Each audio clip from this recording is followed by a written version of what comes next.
Pour bien comprendre le problème, il y a un facteur sur lequel il faut jouer qui est indéniable, c'est qu'il faut prendre le temps. Le nombre de fois où la société dans laquelle je travaille on a pu nous demander une intervention d'une demi-heure, de 3/4 d'heure, d'une heure à un COMEX pour réfléchir à ça. Mais on est quand même en train de parler d'un péril pour l'humanité et en fait, il faudrait y passer qu'1 heure, 2 heures, même une journée, c'est insuffisant. Alors après, il y a les contraintes. Cette journée-là, ces 2 jours, ces 3 jours, ils peuvent se faire, ça peut s'étaler dans le temps et c'est normal d'y aller progressivement parce que le choc cognitif, il est important. C'est pas comme la révolution digitale. La révolution digitale, il y a un attrait intellectuel, certes, mais ça ne vient pas remettre en cause fondamentalement qui vous êtes au premier ordre. Là, on est en train de dire, l'identité que vous vous êtes créée en étant un gros chef en costard d'une grande entreprise, là, on est en train de vous dire, en fait, tout votre parcours, d'une certaine manière, a participé au problème dans lequel on est. Donc, la transformation que ça vous demande, c'est aussi un cheminement émotionnel. Il n'est pas juste intellectuel. Ça, c'est pour ça qu'aussi, il faut pouvoir se laisser un peu de temps et avoir une sorte d'indulgence et de bienveillance entre nous. Mais donc, le premier facteur pour une entreprise, c'est de se donner du temps, c'est de se donner vraiment des moyens de réfléchir à ça.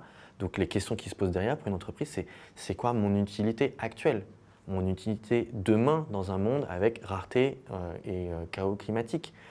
Est-ce que ce que je fais, mes savoir-faire et toutes les ressources que j'ai, est-ce que je pourrais les utiliser à un autre projet ?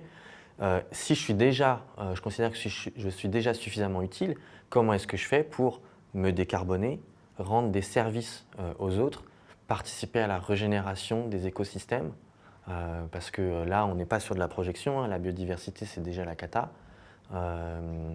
Moi, depuis que je suis né, on a perdu 25% de la population d'oiseaux en Europe. Vous imaginez si on vous disait ça, la population européenne des humains a diminué de 25% en 30 ans, ce serait un petit sujet, quoi. Bon, là, c'est d'autres êtres vivants et c'est déjà fait, c'est déjà dramatique. Donc, c'est investir du temps de réflexion, on a besoin d'intelligence, on a besoin d'innovation, on a besoin d'innovation technologique, d'innovation sociétale. La technologie ne fera pas tout. Moi, je dis souvent aux entreprises, que vous le vouliez ou non, vous avez un rôle politique. Business as usual, ça porte très mal son nom, ça ne dit pas ce qui est en train de se passer. Ça devrait s'appeler destruction as usual. On ne peut pas demander tout aux entreprises, mais elles ne peuvent pas se cacher derrière leurs petits doigts.